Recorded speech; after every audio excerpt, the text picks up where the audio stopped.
Hello friends, இப்போ பட்டாணி உருளைக்கிழங்கு போட்டு டேஸ்ட்டான ஒரு குருமா செய்யலாம் ஃப்ரெண்ட்ஸ். வாங்க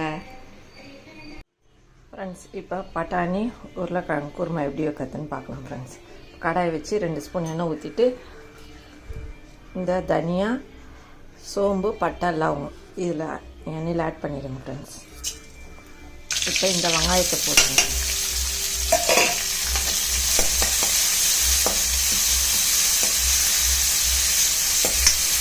இப்போ இதில் ஒரு பச்சை மிளகாய், இஞ்சி, பூண்டு போட்டலாம் ஃப்ரெண்ட்ஸ்.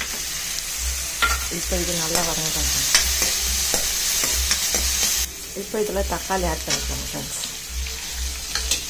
தக்காளி வதங்க ஃப்ரெண்ட்ஸ். இது வதங்கணும்னா இதை போட்டுட்டு இதை ஆற வச்சுட்டு அரைச்சிக்கலாம் ஃப்ரெண்ட்ஸ். இதில் பொட்டுக்கடல, முந்திரி ரெண்டுமே ஆட் பண்ணிக்கிறேன் ஃப்ரெண்ட்ஸ். டேஸ்ட்டு நல்லாயிருக்கும், ஆட் பண்ணுவோம். இப்போ இதில் கடாய் வச்சு எண்ணெய் ஊற்றிட்டு இந்த வெங்காயத்தை ஆட் பண்ணிக்கலாம் ஃப்ரெண்ட்ஸ். வெங்காயம் நல்லா வதங்கட்டும்.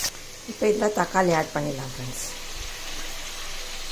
கொஞ்சமாகவே போட்டுங்க வெங்காயம் தக்காளி, ஏன்னா நம்ம வதக்கி அரைக்கிறோம்ல, அதனால் இதில் கொஞ்சமாக போட்டுக்கோங்க வதக்கும் போது.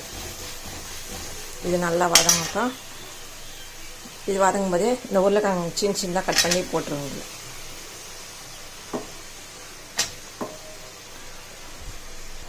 இது நல்லா வதங்கட்டும் ஃப்ரெண்ட்ஸ். இந்த பட்டாணியை உப்பு போட்டு நான் வேக வச்சிட்டேன் ஃப்ரெண்ட்ஸ். இப்போ இது வதக்கி அதில் கொட்டிடலாம். இப்போ இதில் அரைச்சி ஊற்றுறது தேங்காய், இந்த வதக்கி வச்சது எல்லாத்தையும் இதில் ஆட் பண்ணி அரைச்சிக்கலாம் ஃப்ரெண்ட்ஸ். இப்போ பட்டாணியில் உப்பு போட்டு வேக வைக்கிறோம் ஃப்ரெண்ட்ஸ், அதனால் இதில் கம்மியாக போடுங்க. இதில் 1 ஸ்பூன் மிளகாத்தூள் ஆட் பண்ணிங்க. பச்சை மிளகா இருக்குது, அதனால் தேவையான காரம் மிளகாத்தூள் போட்டுங்க. இப்போ இது வதங்கட்டும். இப்போ பாருங்கள் ஃப்ரெண்ட்ஸ், இதை நைஸாக அரைச்சிட்டேன். இப்போ இந்த கொதியத்தில் இந்த அரைச்சதை ஆட் பண்ணிடலாம் ஃப்ரெண்ட்ஸ். பாருங்கள் ஃப்ரெண்ட்ஸ், நல்லா கொதிக்கிட்டு வந்துட்டு இப்போ இதை ஒரு 10 நிமிஷம் மூடி வச்சுக்கலாம் ஃப்ரெண்ட்ஸ். அப்போ தான் நல்லா வேகும்.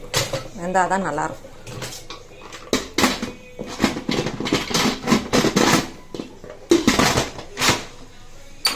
வேகட்டும் ஃப்ரெண்ட்ஸ். இப்போ பார்த்தீங்களா ஃப்ரெண்ட்ஸ், இந்த எண்ணெய் மிதக்குது பாருங்கள். குருமா நல்லா டேஸ்ட்டாக இருக்கும், நல்லா சுவையாக இருக்கும்.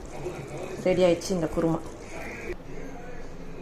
இப்போ இது இட்லி குருமா ரெடி.